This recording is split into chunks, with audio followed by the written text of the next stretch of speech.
So, here's the story. A little over 2,000 years ago, there was this guy named Jesus, and he's walking through this place called Israel. And Jesus has been walking through for about 3 years. He's been doing ministry for 3 years. He's been healing people. He's been performing miracles. He's been raising people from the dead. He's been telling these amazing stories and attracting these huge crowds to come see him and see him speak and see him talk and see him encourage people. And he's walking through and he's arriving at this town called Jericho. And this town, Jericho, is about 10 miles outside of the city of Jerusalem, the main city in Israel. About a week after Jesus is going to come through Jericho, he's going to be crucified. He's going to be put on a cross. He's going to be killed, an incredibly torturous and painful death for the sins of the world. Now, Jesus knows that this is coming, but he's going to make this quick little detour in Jericho right before he dies. And from the second that Jesus enters Jericho, he's met with crowds of people just coming around him, following him, chanting his name, wanting to see him perform a miracle. On the other side of town, there's a dark room. And there's this man, a different man, sitting in this dark room that is just lit by a small lamp. And he's counting money. He's moving money back and forth in his hands just to pass the time. He's a tax collector. He's one of the chief tax collectors in Jericho, and his name's Zacchaeus. And he doesn't have many friends. Why? Well, because he's a tax collector. And tax collectors back then were not liked. In fact, because Jericho was this big port city on this river where there's a lot of trade coming by, and he was the chief tax collector, he stole from so many people. He was a crook. He would come to people, demand higher taxes than they should have paid, take their taxes, and he signed up to work for the Roman government. And so he would have been disowned by his family. He would have been banned from the synagogue, the Jewish temple, to worship. He lost his religion by signing his life over to be a tax collector. People hated this man. He was rich. He had a lot that the world had to offer, but he was lonely and he was broken. So he's sitting there counting his money, and he starts hearing this chant, Jesus, Jesus, Jesus. He starts hearing footsteps in the street below him. He starts seeing dust from the people walking kind of come up to his windowsill, and he goes, what is going on? He peers out over his apartment window, and he sees the crowd walking. He sees Jesus. And he's heard of this Jesus guy. He's never met him before. He's never seen him before, but he has heard that Jesus can do miracles. So he decides he's going to see Jesus. He runs down the stairs and he starts running to catch up to the crowd and starts trying to fight his way through the crowd to get one look at Jesus. But the problem is Zacchaeus was a tiny little dude. A tiny little dude. And he wasn't liked. So no one's giving him a piggyback ride or a shoulder push to see Jesus. In fact, they're calling him names. They're spitting on him. They're pushing him out of the way. They don't want him anywhere near Jesus. You're Jericho's trash. Stay out. Only the good people get to see Jesus. Get out. You're trash. And so Zacchaeus does the only thing he can think of to see Jesus. He sees a tree and he begins to climb. In his full tax collector robe, he begins to climb this tree. He's humiliated. He's upset. But he knows that he needs to see Jesus. He gets in front of the crowd. He's peering down from the edge of the tree, hoping that he won't be spotted. Hoping that Jesus will just acknowledge him maybe. Maybe he can get an autograph. Maybe he can just see what all the buzz is about. And Jesus stops right at the tree and he looks up and he says, Zacchaeus, come down. I'm going to your house for dinner. Now, of all the names that Zacchaeus had been called that day, he had been called trash and filth and dirty tax collector. He did not expect Jesus to call him by name. And looks up and says, Zack, listen, come down. I'm going to your house.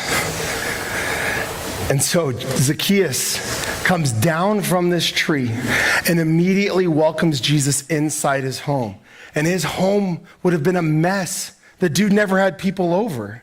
He invites Jesus into the messiness and brokenness and the stolen items that are littered around his apartment. And Jesus sits down and he begins to eat with Zacchaeus. And the good people, the people who have been following Jesus for a while, are upset because Jesus went to Zacchaeus' house. They didn't go to theirs. And they start gossiping amongst themselves.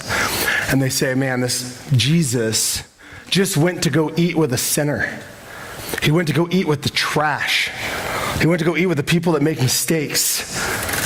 And Jesus stops them. And he says, listen, the Son of Man came to seek and to save the people that were lost. Zacchaeus stands up at this table and he says, Lord, listen, I'm going to give half my possessions to the poor. And if I've ever stolen from anyone, I'm going to repay them 4 times what I took from them to begin with. That's crazy. This guy says, I've been stealing from people and I realize that that's leading me nowhere. Jesus, you have changed my life. I'm calling you Lord. And when he uses the word Lord, that means that Jesus now has control over everything. When someone is your Lord, it means they control your life. He says, Jesus, you're my Lord. You control my life now. And I can only imagine what must have unfolded after that. Zacchaeus going around of house to house of the people he's robbed over the years, banging on the doors in the middle of the night. They open the door and he's giving them 4 times back what he stole from them. And they're like, wait, what? Why are you giving me this money? I had dinner with Jesus, man. He changed my life. I had dinner with Jesus. He changed my life. He can change your life too. I had dinner with Jesus. My life is transformed. See, the thing is, you guys tonight, you might be a little bit like Zacchaeus.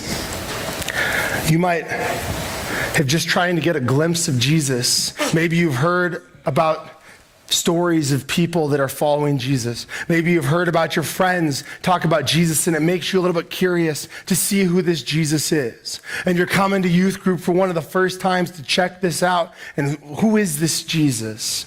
Maybe I want to get a glimpse of him, but not too much Jesus. I just want to check this out from a distance, because safe. But see, the same way that Jesus called Zacchaeus down from that tree and went to Zacchaeus' house, Jesus is calling you. It's not an accident you're here tonight. It's not a coincidence that you're here tonight. Jesus is calling you, and he's calling for you to let him into your life. Then the question is, how do you let Jesus into your life? Well, I'm going to tell you. See, some of us, we just want to give just part of our lives to Jesus. We're okay coming on Tuesday night because it's fun and it's loud and it's crazy. We're okay singing songs on Tuesday. We're okay giving parts of our lives to Jesus. But as long as some of our life gets to stay over here on our own, as long as some things get to remain under our control. But Jesus says, if you're going to let me into your life, I will be Lord of your life. Because God looked down on us. He saw us. He sees you right where you're at, and he knows that your life and your heart, in a lot of ways, is just like Zacchaeus. My heart, in a lot of ways, is just like Zacchaeus. Because I make mistakes. In a lot of ways, I'm broken. You're broken. We have a lot of brokenness in this room. And God looked down on us, and he said, I love these people. And I'm going to help save them. So what he did is he came down as Jesus.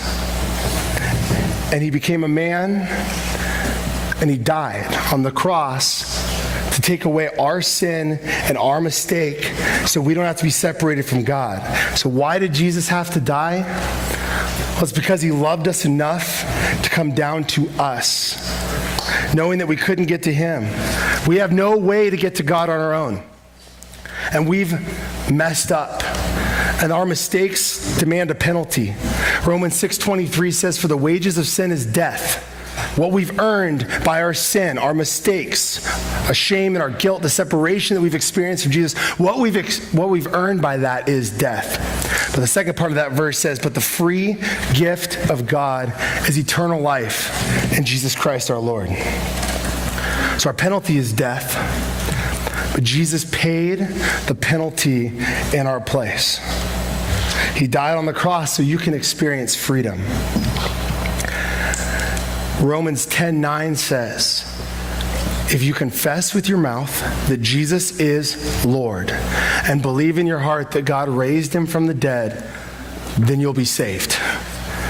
Because this man Jesus, who was God, became a man, died in our place as an example to show us how much he loves us. As an example to show us how much he cares for you. As an example to make you free from the sin and the shame and the brokenness of your life. But he's going to be Lord of your life.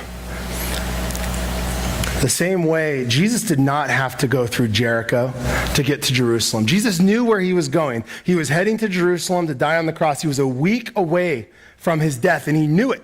He knew the torture he was going to experience for the sins of the world. He knew the pain, and yet he still went into Jericho. And what we see is he went to Jericho for Zacchaeus. He came to him, sought him out, pointed to him and said, I know you. You're my son. Come down from that tree. I'm going to your house. And he's looking at you, junior hires, right where you're at tonight. And he says, I came for you. I know you. And I love you. And you can be free. See, when Jesus pointed out Zacchaeus, he could have stayed in that tree. He could have been embarrassed. He could have hid. He could have said, no way, I'm coming down. Jesus is calling you to do the same thing, and you've got two choices. You can stay up there, let Jesus pass right on by. You can go back to your old life. See, Zacchaeus knew going back to his old life meant a lifetime of sin, shame, and guilt, and ultimately death and separation from Jesus. Or you come down, you invite Jesus into your life and say, you are Lord of my life, and I'm going to follow you. See, it's a simple choice on the surface, but sometimes it's really hard to give up. Sometimes it's really hard to give up our own life. Sometimes it's really hard to give up the ways of this world. But Zacchaeus got to a place where he goes, man, this world isn't getting me anywhere. And this Jesus, he knows me, and he loves me, and I'm going to follow him. And when we choose to make Jesus Lord of our life, he sets us free.